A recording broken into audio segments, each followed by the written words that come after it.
Assalamualaikum everyone, welcome to my channel Anaya's cooking হাউসে। আশা করছি যে যেখানে আছেন সবাই খুবই ভালো আছেন। আজকে আমি আপনাদের জন্য আরেকটি রেসিপি নিয়ে চলে এসেছি। আজকে আমি আপনাদের করে দেখাবো পেঁপে দিয়ে ইলিশ মাছের পাতলা একটা ঝোল রেসিপি। পেঁপে যেহেতু আমাদের স্বাস্থ্যের জন্য খুবই উপকারী একটি সবজি, আর এটা খেতেও ভীষণ মজার হয়ে থাকে। আর এইভাবে ইলিশ মাছ দিয়ে পাতলা ঝোল যদি রান্না করা যায় তাহলে তো কথাই হয় না, খুবই মজার হয় এই তরকারিটা খেতে। আপনার বাসায় একবার হলেও ট্রাই করে দেখবেন। যদি ভালো লেগে থাকে তাহলে আমার কমেন্টে প্লিজ জানাবেন। তবে চলুন দেখে নেওয়া যাক কত কম মশলায় আর কিভাবে আমি এই তরকারিটা আজকে রান্না করে দেখালাম। এখানে আমি একটা হাঁড়ি নিয়ে নিয়েছি, আর এখানে আমি 3 টেবিল চামচের মতো তেল দিয়ে দিলাম। তেলটা গরম হয়ে গেলে এখানে আমি কিছু পেঁয়াজ কুচি দিয়ে দেব। পেঁয়াজটা আমি ভালোভাবে নাড়াচাড়া করে একটু ভেজে নেব।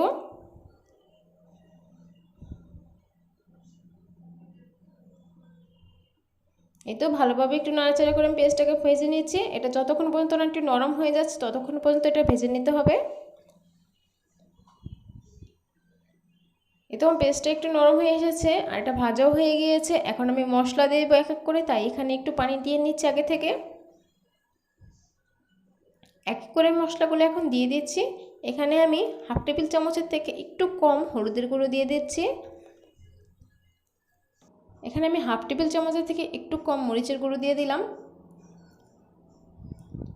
আর সামান্য একটু ধনিয়া গুঁড়ো দিয়ে দিলাম, পরিমাণ মতো লবণ দিয়ে দিলাম।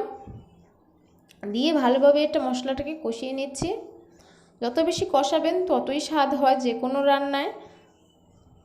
এখন আমি আগে থেকে মাছগুলো ধুয়ে পরিষ্কার করে রেখেছিলাম, এখন মাছগুলো এক এক করে আমি দিয়ে দিলাম। এটাকে ভালোভাবে একটু উল্টিয়ে যাতে এপিট ওপিট দুপিটেই মশলাটা ভালোভাবে লাগে এইভাবে আমি আস্তে করে এটাকে উল্টিয়ে দিচ্ছি। বেশি চাপ দেওয়া যাবে না, তাহলে মাছগুলো ভেঙে যেতে পারে, যেহেতু মাছগুলো একদমই কাঁচা। আমি এটা কাঁচা রান্না করছি, আপনারা চাইলে এটা ভেজেও রান্না করতে পারেন, কিন্তু এভাবে কষিয়ে রান্না করে খেতে ভীষণই মজার হয়ে থাকে।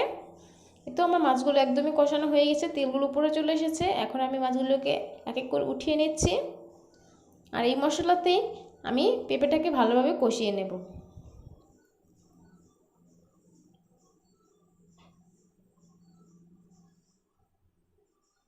এই তো আমি আগে থেকে পেঁপেগুলো কেটে 50%-এর মতন সেদ্ধ করে নিয়েছিলাম, আর পেঁপেটা আমি এই সাইজ অনুযায়ী কেটেছি।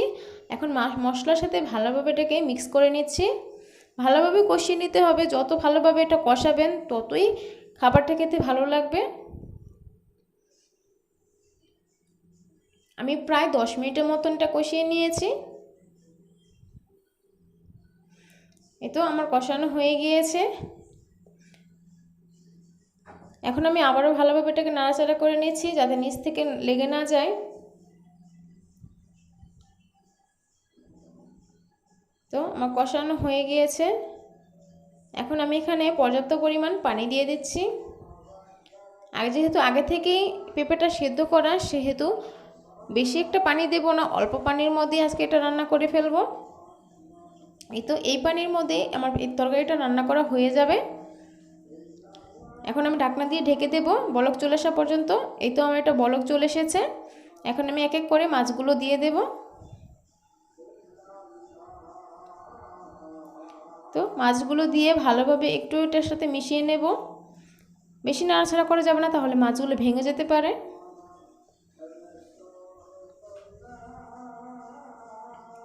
আবারও ঢাকনা দিয়ে ঢেকে দেব তরকারিটা হয়ে আসা পর্যন্ত।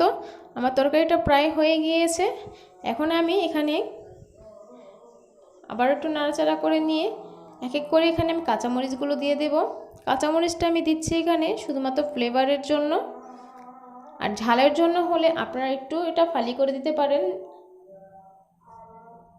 যেহেতু পেঁপে তরকারি ঝালটা একটু কমই খায়, সেই কম অনুযায়ী এটা দিয়েছি। আর নামানোর আগে আমি একটু ধনিয়া পাতা দিয়ে আমার রান্নাটা কমপ্লিট করলাম।